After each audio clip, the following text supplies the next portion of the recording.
Is being labeled a loser necessarily a negative thing? That depends on your perspective. According to the Stoic philosopher Epictetus, the value we place on societal success, such as wealth and fame, is misguided. He taught that these pursuits are trivial compared to what truly matters, the treasures found within ourselves.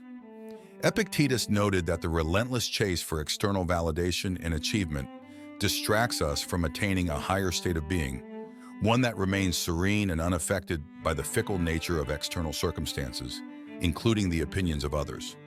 Yet we are so terrified of being perceived as losers that we endure unnecessary suffering for the sake of others' approval. This is a tragic state of existence, for by investing our happiness in external goods, we become dependent on them, thus jeopardizing our chances of true happiness and freedom. Epictetus urged us to release our hold on what he termed lesser things. If this means being viewed as complete losers by society, so be it. It's a worthwhile trade-off. This video does not advocate neglecting oneself or engaging in self-harm. Rather, from a Stoic perspective, it presents Epictetus's philosophy as a different means to evaluate what is truly important in life. It examines the notion of being a loser and explains why being perceived as one doesn't have to be negative. What is a loser? The Merriam-Webster dictionary defines a loser as a person who is incompetent or unable to succeed. However, competence and success are subjective. When is someone truly competent? One person might see someone as highly capable, while another might see that same individual as lacking. The same ambiguity applies to success. For some, successfully building and running a small business like a hair salon is a significant achievement. For others, success is something as grand as putting people on another planet. This variation in perception highlights that competence and success are not universally defined, but are instead shaped by individual perspectives and societal values.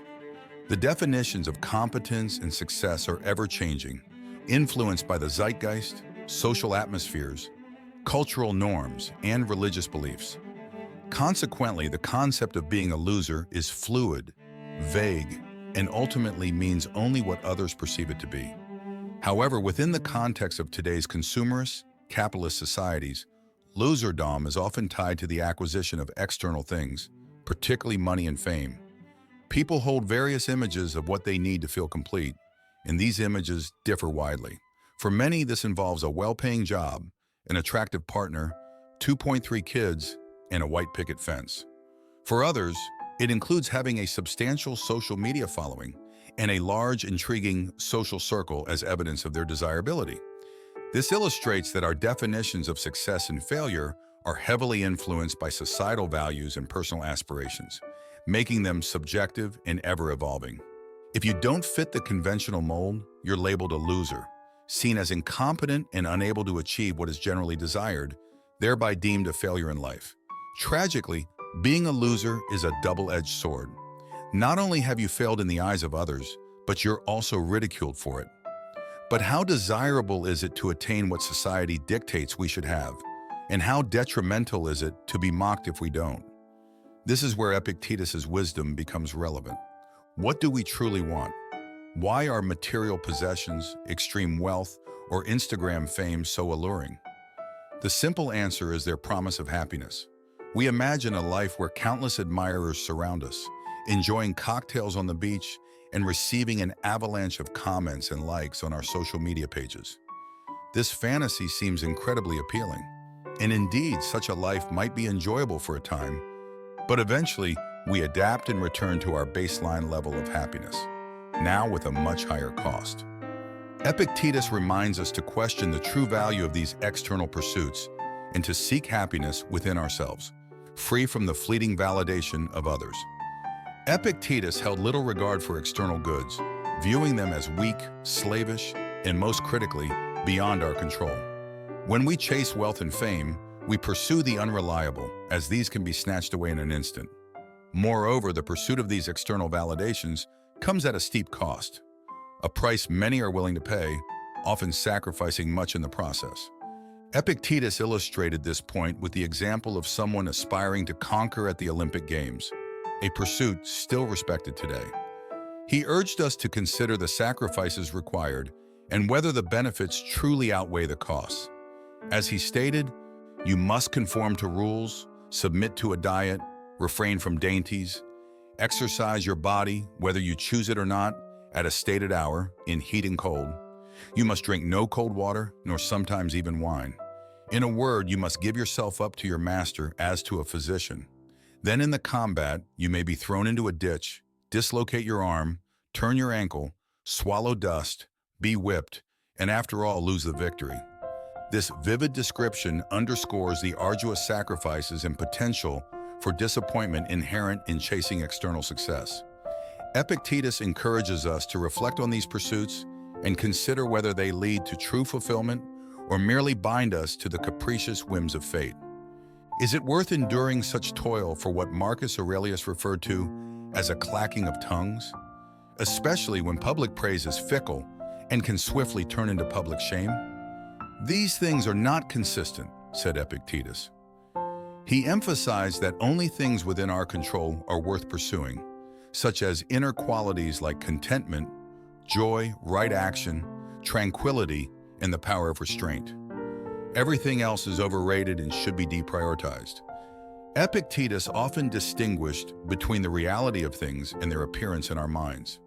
For instance, he explained that there's a difference between how we perceive our loved ones and what they truly are. A man might see his wife and children as uniquely desirable above all others, yet they are just human beings like everyone else. Their specialness lies in how they appear in his mind, not in their inherent nature without his judgment. This logic applies to all external things. By recognizing this distinction, we can shift our focus from the fleeting and unreliable to the stable and controllable aspects of life. Pursuing inner virtues rather than external validations leads to a more profound and lasting sense of fulfillment. What makes the objects we chase so desirable? Is it the objects themselves, or is it the way we perceive them? Often we act like a flock of sheep, wanting what others want simply because it's the popular choice. Conversely, we avoid what others shun, fearing the label of loser. It's not inherently wrong to desire what others do. In many instances, pursuing what the majority values can be beneficial, especially regarding health and well-being. However, in many other cases, it's not. It requires wisdom and common sense to discern whether we are better off not chasing what everyone else seeks. This discernment is crucial. By critically evaluating our desires and understanding whether they stem from genuine value or mere societal influence, we can make more conscious choices. This leads to a life guided by our principles and inner values rather than the fluctuating opinions of others. Epictetus prioritized a state of happiness and freedom above all else, advocating that we should be willing to abandon anything that impedes this state. If that means being labeled as losers by society, so be it. But what's so bad about being a loser? Is it truly an unfortunate fate, or does it only seem so because others deem it so? Imagine we have enough to satisfy our basic needs, but little else. We lack interesting social circles, partners, social media followers, and prestigious jobs. Consequently, people call us losers, suggesting we are somehow less than those who judge us. However, Epictetus would argue that these judgments are based on superficial measures of success. What truly matters is not the external validation we receive, but the inner qualities we cultivate. If we possess contentment, joy, right action, tranquility, and the power of restraint, we achieve a deeper, more lasting fulfillment. Being a loser in the eyes of others becomes irrelevant when we realize that true success lies within our control and not in the fleeting approval of society. By embracing this perspective, we can liberate ourselves from the pressure to conform to societal standards and focus on what genuinely enriches our lives. Being perceived as less by others can be frightening, as it attacks our egos and the narratives we create about ourselves. But does lacking certain external circumstances truly make someone less? Is a rich and famous person inherently better than someone poor and unknown? According to Epictetus, such reasoning is nonsensical.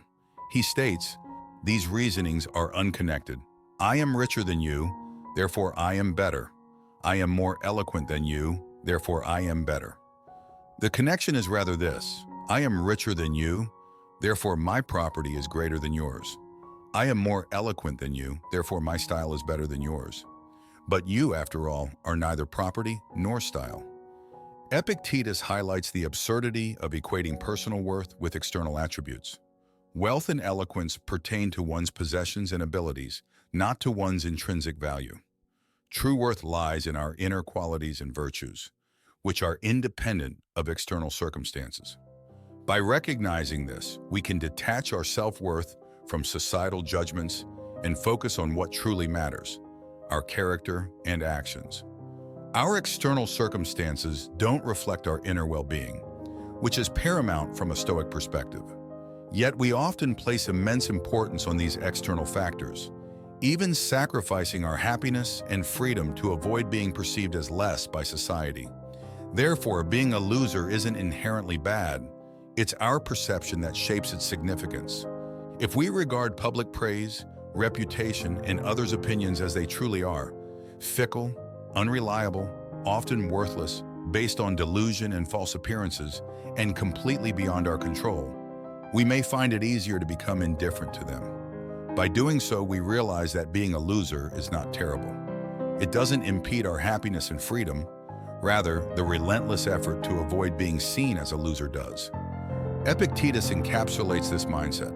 Let death and exile and all other things which appear terrible be daily before your eyes, but death chiefly, and you will never entertain any abject thought, nor too eagerly covet anything. By contemplating the inevitability of death and the transient nature of external circumstances, we can cultivate indifference to societal judgments. This shift in perspective allows us to focus on what truly matters, our inner virtues and the state of our well-being. Ultimately, embracing the possibilities of being a loser liberates us from the tyranny of external validation and leads to a more fulfilling and authentic life. No matter which direction we choose, there's a price to pay. The question is, what price are we willing to pay? Epictetus makes a clear distinction between two options. Be either a philosopher or one of the vulgar. Choosing to be vulgar, as most people do, comes at the cost of our inner well-being. We pay the price required to attain what's considered desirable, such as wealth and praise, which often means sacrificing our freedom, health, and inner peace to participate in the rat race and keep up with societal expectations. On the other hand, being a philosopher means forgoing, or at least not pursuing, what the vulgar desire.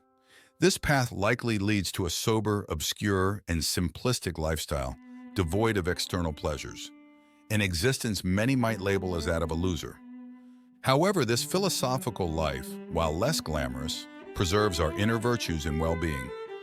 Epictetus encourages us to consider what truly matters, living in accordance with our principles and maintaining our inner tranquility.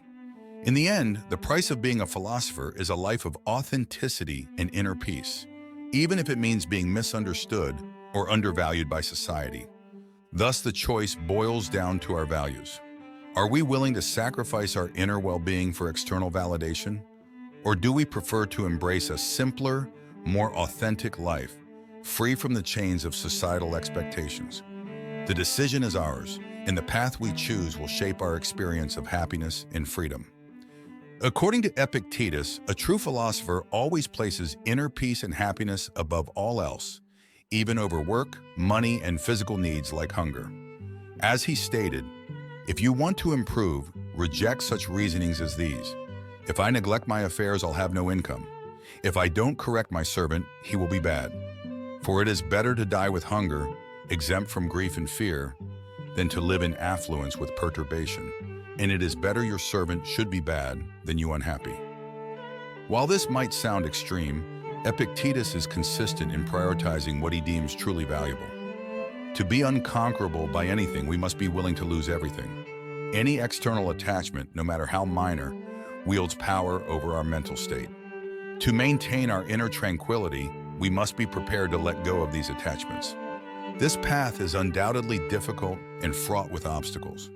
It requires a profound shift in perspective and a steadfast commitment to inner virtues over external possessions. But the reward is a life of true freedom and peace, unshaken by the capriciousness of external circumstances. Epictetus's teachings challenge us to reevaluate our priorities and to consider whether our pursuit of external goods is worth the cost to our inner well-being. By embracing his philosophy, we can strive for a state of being that is resilient and self-sufficient, finding contentment within ourselves rather than in the fleeting approval of others. Pursuing inner peace and freedom, according to Epictetus's teachings, is a demanding journey with little external reward, and even entails loss and resistance. As he stated, you'll have to forego your ease, work hard, leave people behind, be despised by menials, be laughed at, and get crumbs at best when it comes to recognition and position in all affairs. Consider these costs and see if you're willing to pay them to gain peace, freedom, and tranquility. If you're not willing, stay away from philosophy. So you're considered a loser in the eyes of others? Are you laughed at and even despised? At first glance, this might seem terrible. The reputation of being a loser appears weak and pitiful, but it also has its advantages. We don't conform to others' rules and retain the energy we would have otherwise spent on what Epictetus called lesser things, merely to be seen as sufficient. In essence, being a loser means not paying the price for trying to avoid that label. Ironically, this freedom from societal expectations can transform a so-called loser into a true winner. By rejecting the pursuit of external validation, we secure our peace and autonomy, which are far more valuable than fleeting recognition. This shift allows us to focus on what truly matters, cultivating a resilient and tranquil inner life, free from the tyranny of external judgments. Drawing from Epictetus's wisdom, one must possess the insight to discern what is truly beneficial and the strength to remain steadfast in those choices, disregarding external factors like praise, riches, power, and social standing. As he stated, don't wish to be a general or a senator or a consul, but to be free. And the only way to this is a contempt of things not in our own control. By prioritizing inner peace and freedom over societal expectations, we cultivate a life of authenticity and tranquility. Thank you for watching. If you find this video interesting, please click the like button, subscribe to the channel to stay with us, and support us on the path of sharing valuable and useful knowledge.